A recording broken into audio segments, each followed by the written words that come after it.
Hi hello నమస్తే welcome to my channel భయ్య. ఈ ఛానల్ కొత్తగా చూస్తున్నట్టయితే ముందుగా సబ్స్క్రైబ్ చేసుకోండి. అలాగే నేను చెప్పే వీడియో వస్తే మాత్రం అందరికీ స్ట్రైట్ ఇన్ భయ్య.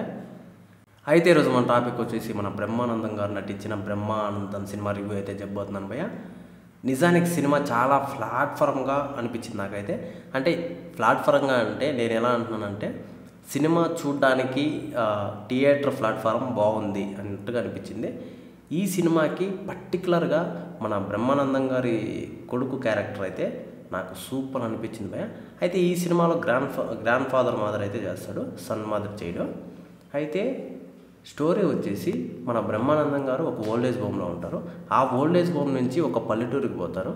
ఆ పల్లెటూరులో ఏం జరుగుతుంది అనేది స్టోరీ లైన్ భయ్య. అయితే ఇదంతా పక్కన పెడితే ఈ సినిమాకి పర్టికులర్గా ఒక క్యారెక్టర్ గురించి అయితే చెప్పొచ్చు భయ్య. అది బ్రహ్మానందం గారి కొడుకు క్యారెక్టర్ కాదు, నాకు తెలిసినంతవరకు వెన్నెల కిషోర్ గారి క్యారెక్టర్ భయ్య. ఆ క్యారెక్టర్ ఉన్న డెప్త్ నాకు నిజంగా సూపర్ అనిపించింది. ఆయన మనకు డాక్టర్గా అయితే చేశారు ఈ సినిమాలో. చాలా వరకు నీకు బ్రహ్మానందం గారిని డామినేట్ చేసినట్టు అనిపించింది భయ్య. నాకైతే సూపర్ అనిపించింది ఆయన క్యారెక్టర్. అలాగే మన గౌతమ్ గారి క్యారెక్టర్ కూడా, అదే బ్రహ్మానందం గారి కొడుకు క్యారెక్టర్, అది ఇంకా సూపర్ అనిపించింది. అయితే ఇదంతా పక్కన పెడితే వీళ్ళు ఎందుకు పల్లెటూరికి పోతారు, ఆ పల్లెటూరులో ఏం జరుగుతుంది అనేది స్టోరీ భయ్య. ఇక్కడ మనకు ఫస్ట్ హాఫ్ మొత్తం చాలా లెంత్ అనిపిస్తుంది. కాకపోతే ఉన్నది 1 అవరే కానీ చాలా లెంత్ అనిపిస్తుంది.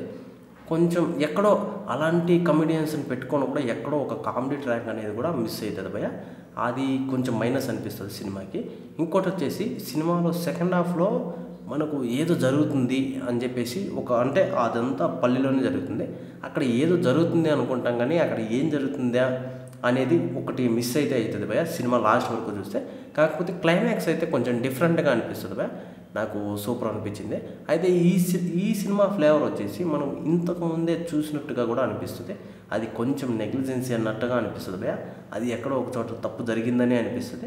అయితే మొత్తానికి సినిమా అయితే సూపర్ అనిపించింది. ఇంకా బ్రహ్మానందం గారి క్యారెక్టర్ బాగుంది కానీ ఆయనలో ఏదో కామెడీ సెన్స్ మిస్ అయిందేమో అన్న టైప్లో అనిపించింది భయ్య. అంటే ఫ్రస్ట్రేటెడ్గా ఉంటాడు ఎక్కువగా, అందులో నుంచి మనకి ఏదో కొంచెం మిస్ అయిందేమో అన్నట్టు అనిపించింది భయ్య. మిగతా ఓవరాల్గా సినిమా అయితే సూపర్ ఉంది భయ్య.